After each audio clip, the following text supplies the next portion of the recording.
Hello everyone, তোমরা সবাই কেমন আছো? ভিডিওটা দেখে তো বুঝতেই পেরেছো, ভিডিওটা করে রেখেছিলাম সরস্বতী পূজার দিনের। এই সরস্বতী পুজোর দিনের ভিডিওটা আমি তোমাদের সাথে শেয়ার করতে পারিনি, তাই ভাবলাম আজকে শেয়ার করি। তো এই সরস্বতী পুজোর দিনটা কিন্তু আমার কাছে ভীষণ ভীষণ স্পেশাল। কেন বলো তো?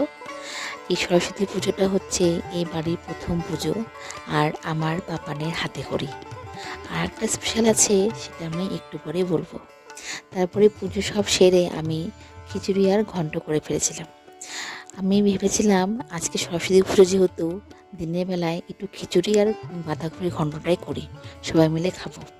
তারপরেই স্পেশালটা হলো, তোমরা তো সবাই জানো, আর আমরা মেয়েরা প্রথম শাড়ি কিন্তু আমরা আমাদের মায়ের কাছ থেকেই পরি, মায়ের শাড়ি পরি, তাই না বলো? সেই দিনটা কিন্তু আমারও চলে এসেছে। তো এইবার পুজোতে আমার মাম্মাম কিন্তু আমার শাড়িই পরেছিল, তাই আমার কাছে এই সরস্বতী পুজোর দিনটা ভীষণ ভীষণ স্পেশাল। দেখো তো আমার মামামকে কেমন লাগছে আমার শাড়ি পরে। আর তোমাদের যদি এই ভিডিওটা ভীষণ ভালো লাগে, আমাকে কমেন্টে অবশ্যই জানাবে। আজকের মতন টাটা, বাই বাই, তোমরা সবাই ভালো থেকো।